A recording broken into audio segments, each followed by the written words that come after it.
আসসালামু আলাইকুম, সবাইকে শুভেচ্ছা জানাচ্ছি। মাসুম মাহবুব। প্রিয় দর্শক, সকালের লাইভ সেশনে বেশ কিছু গুরুত্বপূর্ণ খবর আছে আপনাদের জন্য। বড় ঘটনাটি হলো মার্কিন যুক্তরাষ্ট্রের দুটো টার্গেটে মুস্তফা বাহিনী ব্যাপক অ্যাটাক করেছে। প্রচুর হতাহতের খবর পাওয়া যাচ্ছে। দ্বিতীয় গুরুত্বপূর্ণ খবর, নেতাকাকুর আকাশ এখন ইরানের দখলে। কিছুক্ষণ পরপর মিসাইল এবং ড্রোনের মাধ্যমে তাণ্ডব চালাচ্ছে সেখানে। আরো বড় গুরুত্বপূর্ণ খবর, নেতানিয়াহুর সাথে মোসাদের দূরত্ব আর নেতানিয়াহুর সাথে মার্কিন প্রশাসনের দূরত্ব ক্রমান্বয়ে বাড়ছে। কিন্তু কেন? আব্বাস আরাকচি বলছেন ২৭ দিনের যুদ্ধে তার শত্রুরা প্রায় ৬০০ স্কুল ধ্বংস করেছে, ১,০০০-এর অধিক শিশু প্রাণ হারিয়েছে। দর্শক, নতুন করে ইরান আবারও ৬টি রাষ্ট্রের রেড নোটিশ জারি করেছে। সেই রেড নোটিশে কোন ৬টি দেশ আছে, তাদের টার্গেট কি হতে পারে? চলেন আমি আপনাদেরকে একটা একটা করে সেই খবরগুলো দেবার চেষ্টা করছি। আপনারা কি দেখতে এবং শুনতে পাচ্ছেন ক্লিয়ার? আমাকে একটু কমেন্ট করে জানাবেন। প্রথম যে খবরটি দিয়ে শুরু করতে চাই, নেতা সাহেবের দেশ তেল আবিবের এখন সাইরেন একটা প্রতিদিনকার ঘটনা হয়ে গেছে। প্রতি মুহূর্তে সেখানে সাইরেন বাজছে, মানুষের মধ্যে টেনশন, উদ্বেগ বাড়ছে। মানুষ তার ঘরের থেকে বেরিয়ে গেছে, থাকছে এখন শেল্টার জোনে, বাংকারে।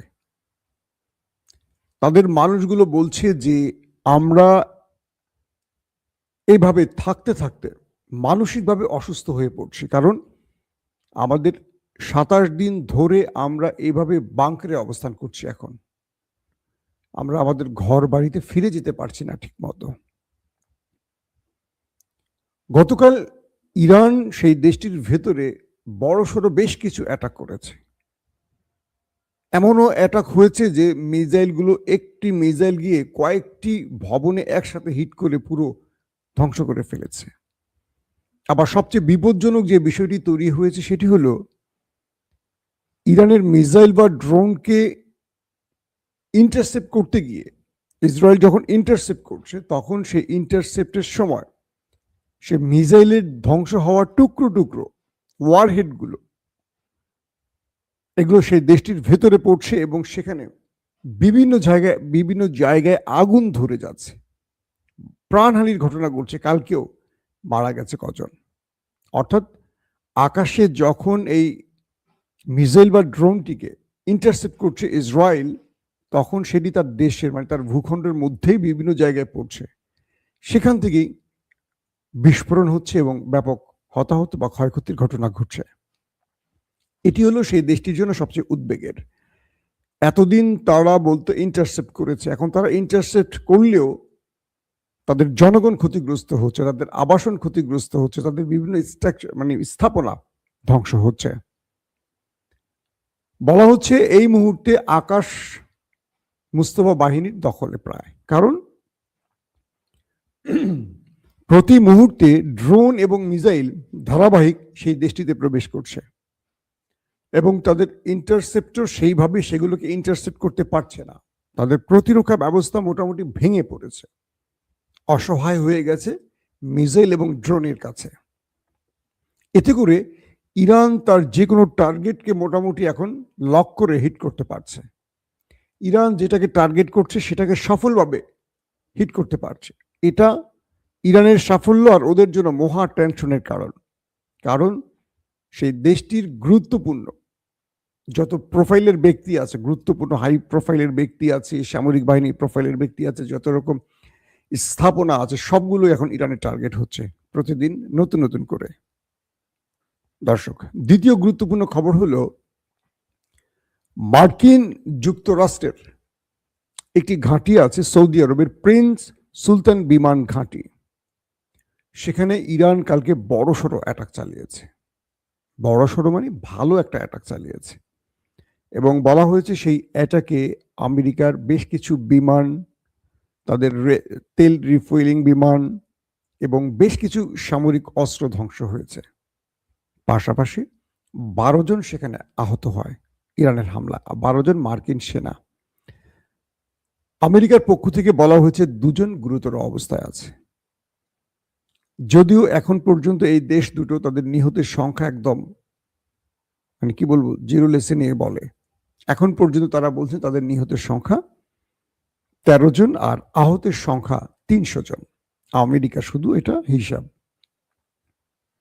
যখন ইরান থেকে কিংস মানে প্রিন্স সুলতান বিমান ঘাঁটিতে হিট করা হয়, সেখানে অনেক সেনারা অবস্থান করছিল এবং এই ঘাঁটিতে হিট করার সঙ্গে সঙ্গে সেখানকার ভেতরে বিকট শব্দে কেঁপে ওঠে, আগুন ধরে যায় এবং অনেককে মাটিতে লুটিয়ে পড়তে দেখা যায়।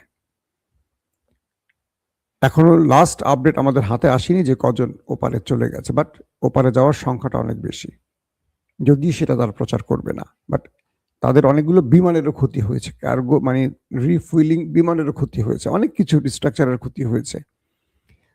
এর পরপরই ইরান দ্বিতীয় আরেকটি বড়সড় হামলা করে কুয়েতের আরেকটি জায়গা, বুবিয়ান আইল্যান্ড। এটি হলো কুয়েতের ভেতরে আর ইরাকের খুব কাছে বুবিয়ান আইল্যান্ড। এখান থেকে ইরানের খার্গ আইল্যান্ড মোটামুটি কাছে, অর্থাৎ আমেরিকা এই বুবিয়ান আইল্যান্ডে এসছে তার একটা বিশাল বাহিনীকে নিয়ে। টার্গেট খার্গ দ্বীপে তারা অভিযান চালাবে। তো খার্গ দ্বীপে অভিযান চালাতে তারা কুয়েতের এই বুবিয়ান আইল্যান্ডে নেমেছে। ইরান এই তথ্যগুলো পেয়ে গেছে কোন ইন্টেলিজেন্স সোর্সের মাধ্যমে। তারপর ইরান সেখানে বড়সড় অ্যাটাক চালায়। বলা হচ্ছে যে মার্কিন সেনারা যে আইল্যান্ডটিতে বুবিয়ান আইল্যান্ডে পা রেখেছে তাদের উপর ইরান ধারাবাহিক হিট করলে সেখানে ব্যাপক ক্ষয়ক্ষতির মুখে পড়ে তারা এবং প্রচুর সংখ্যক মার্কিন সেনা আহত হয়েছে বলে জানানো হয়েছে। আমরা শেষ পর্যন্ত নিহতের সংখ্যাটা এখনো জানাতে পারছি না।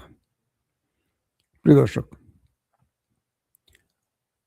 ইরানের যিনি পররাষ্ট্রমন্ত্রী আব্বাস আরাকচি দাবি করেছেন যে আমেরিকা ইসরায়েলের আঘাতে তাদের প্রায় 600-র উপর স্কুল ক্ষতিগ্রস্ত হয়েছে, মানে ধ্বংস হয়েছে।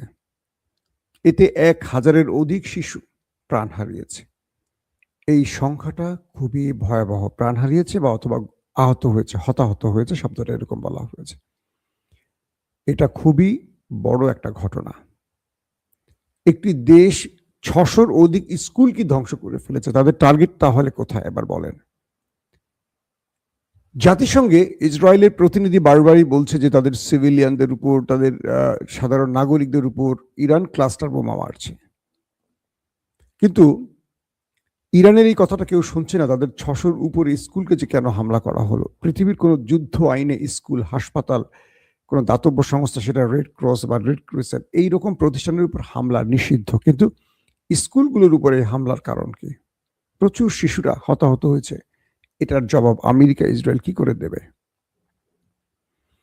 প্রিয় দর্শক, ইরানের ভেতরে ইরানের বেশ কিছু প্রায় 3টি স্টিল কারখানায় হামলা হয়েছে। ইরানের বৃহৎ 3টি স্টিল কারখানায় বলা হচ্ছে যে এই কারখানাগুলোতে তখন মানে ফুল টাইম কাজ চলছিল। ইরান তার কারখানা মানে স্টিল কারখানায় আঘাতের জন্য হুমকি দিয়ে বলেছে যে এবার আমরা সেম ক্যাটাগরিতে শত্রুর ক্ষতি করতে চাই, ক্ষতি করব ঘোষণা দিয়েছে। 6টি দেশের উপর রেড নোটিশ জারি করেছে ইরান। একটি হলো ইসরায়েল, একটি সৌদি আরব, একটি কাতার, একটি কুয়েত, একটি বাহরাইন, একটি আরব আমিরাত। বলা হয়েছে এই দেশগুলোর যতগুলো স্টিল কারখানা আছে তাদের লোকেশন ধরে বলা হয়েছে, যাদের স্টিল কারখানা নেই তাদের বিকল্প কোনো স্থাপনা। বলা হয়েছে যে এই দেশগুলোর এই শিল্প কারখানা বা এই স্টিল মিলের আশেপাশে যারা আছেন তারা দ্রুত সরে যান, কারণ ইরান এই কারখানাগুলোতে আক্রমণ করতে যাচ্ছে। অর্থাৎ ইরান যে জায়গাগুলোতে আক্রমণ করে সেই জায়গায় পূর্বে রেড নোটিশ জানিয়ে দেয় যাতে মানুষ সেখান থেকে সরে যেতে পারে। তারা কোনো সিভিলিয়ানদের ক্ষতি করতে চায় না। তো বলা হচ্ছে এই 6টি দেশের রেড নোটিশ ইরান জারি করেছে, এখানে যত সিভিলিয়ান আছেন তারা যেন সেখান থেকে সরে যান।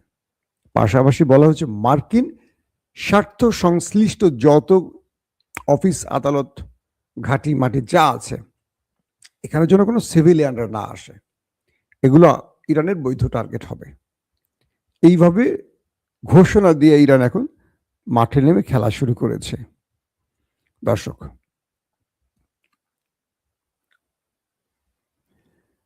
ইরানের সাথে এই লড়াইতে কে নামিয়েছিল আমেরিকাকে? এই প্রশ্নটি অনেকেই করেছেন, অনেকের জানা। এই লড়াইতে মূলত আমেরিকাকে নামিয়েছে আমার নেতা কাকু। নেতা কাকুকে কে নামিয়েছেন? তার সর্বোচ্চ গোয়েন্দা বাহিনী মোসাদ। কালকে আমি একটি খবর দিয়েছিলাম আপনাদের যে মার্কিন ভাইস প্রেসিডেন্ট জেডি ভেন্স, তিনি নেতানিয়াহুর সাথে টেলিফোনে বেশ ঝাড়াঝাড়ি করেছেন। বলছেন যে আপনার ভুল তথ্যের আলোকে এই যুদ্ধে নেমে আমরা এখন কড়াই ঘন্টায় মাসুল দিচ্ছি। জেডি ভেন্স নেতানিয়াহুকে বলছেন। নেতানিয়াহু বলছেন যে আমার কি দোষ, আমার গোয়েন্দা বাহিনী আমাকে এই তথ্য দিয়েছে। জেডি ভেন্স বলছেন আপনার ভুল গোয়েন্দা তথ্যের আলোকে আজকে আমরা যুদ্ধে জড়িয়ে যে পরিমাণ ক্ষতিগ্রস্ত হচ্ছি, পৃথিবীর কাছে আমাদের অবস্থান কোথায় গেছে এটার হিসেব চুকাতে হবে। অর্থাৎ মার্কিন প্রশাসন ট্রাম্পকে দায়ী করছেন যে তুমি একটা ভুল যুদ্ধে আসছো, তোমাকে পেন্টাগন বা মার্কিন জেনারেলরা বারবার সতর্ক করেছিল।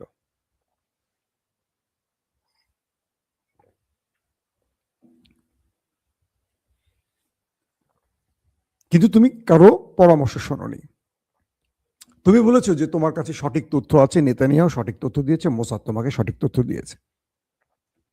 তুমি আমাদের সিআইএ এর কোনো বা আমাদের পেন্টাগনের যারা নিরাপত্তার দায়িত্বে আছে তাদের কারো বক্তব্য সেভাবে তুমি গ্রহণ করোনি। ট্রাম্প তার দেশের চাপে পড়ে পুরো দোষটা এখন দিচ্ছে নেতানিয়াহুকে। এই বেটা তুই আমাকে কি বুঝেছিস, এখন দেখ আমার উপর কি হচ্ছে। নেতানিয়াহু পুরো দোষটা এখন চাপাচ্ছে মোসাদের উপর, যে তোমার কাছে কি তথ্য ছিল? তুমি বলছো যে আমরা আক্রমণ করলে সরকার তাসের ঘরের মতো ভেঙে পড়বে। ইরানি রেজিম তো আরো স্ট্রং হয়ে গেছে, এখন আমরা কি করব? অর্থাৎ আগে যেটুকু সম্ভাবনা ছিল, যেটুকু সরকার বিরোধী বিক্ষোভ হয়েছে, এত লড়াই, এত কিছুর পর, আমেরিকা, ইসরায়েল এত চেষ্টার পরও কেউ আর নামছে না ইরানের সরকারের বিরুদ্ধে। সবাই এখন উল্টো ঐক্যবদ্ধ হয়ে গেছে সরকার। এই যে 10 লক্ষ নতুন স্বেচ্ছাসেবক যুদ্ধের জন্য রেডি করছে ইরান। কল্পনা করছেন আমেরিকার বিরুদ্ধে যুদ্ধের জন্য 10 লক্ষ সেনা রেডি করে ফেলেছে ইরান কয়েকদিনের মধ্যে। আর যেখানে ইসরায়েলে 15,000 সেনা সংকট রয়েছে। পেন্টাগন বলছে তাদেরও সেনা সংকট রয়েছে। আমার প্রশ্ন হলো, ইসরায়েলে যে সেনা সংকট রয়েছে, এই 15,000 সেনা সংকট হলো কি করে হঠাৎ করে? তার মানে প্রচুর পরিমাণে ওপারে গেছে, প্রচুর পরিমাণে ইনজুর্ড হয়েছে, আহত হয়েছে। হঠাৎ করে এই সংকট হওয়ার কথা না। তাদের নিয়মিত সেনা আছে 1,69,000, আর রিজার্ভ ফোর্স বা রিজার্ভ বাহিনীতে আছে 4 থেকে 4.5 লক্ষ। তো এই পরিস্থিতিতে গত 7 অক্টোবরে তারা গাজার বিরুদ্ধে লড়াই শুরু করে এবং লেবানন, ইরাক, সিরিয়া ফ্রন্টও তারা লড়াই করে। পরবর্তী তারা গত জুনে ইরানের সাথে 12 দিনের যুদ্ধ করে এবং আজ 27 দিন চলছে এই যুদ্ধের। তো এই অবস্থা তাদের এখন কান্নাকাটি শুরু হয়ে গেছে। তারা তাদের ভেতরে তাদের সেনাবাহিনী, আইডিএফ প্রধান বলছে যে আমাদের সেনাবাহিনী ভেঙে পড়তে পারে। এই পরিস্থিতি তৈরি হয়েছে আজ যুদ্ধের 27 দিনে। ইরান এই যুদ্ধটাকে আরো লম্বা সময় টেনে নেওয়ার চিন্তায় কাজ করছে। এখন যে বিষয়টি তৈরি হচ্ছে যে মার্কিন যুক্তরাষ্ট্রে আজ থেকে শুরু হচ্ছে নো কিংস বিক্ষোভ, যেটা আমি আপনাদের কয়েকবার বলেছি। অর্থাৎ মার্কিন যুক্তরাষ্ট্রে কেউ রাজা নয়, সবাই জনগণের ভোটে সেবক। তো কেউ যদি নিজেকে রাজা মনে করে, তার বিরুদ্ধে, অর্থাৎ এই যুদ্ধটা যে শুরু হয়েছে আমেরিকার ডোনাল্ড ট্রাম্পের একক সিদ্ধান্তে, নিজেকে সে সর্বা মনে করে, এটার বিরুদ্ধে প্রায় 9 মিলিয়ন পিপল আজকে আমেরিকায় ডোনাল্ড ট্রাম্পের বিরুদ্ধে বিক্ষোভের ঘোষণা দিয়েছে। আমরা দেখতে চাই কত মানুষ আজ আমেরিকার নামে ডোনাল্ড ট্রাম্পের বিরুদ্ধে। দর্শক, বিদায় নিচ্ছি আজকের মতো। প্রত্যেকে ভালো থাকবেন। আল্লাহ হাফেজ।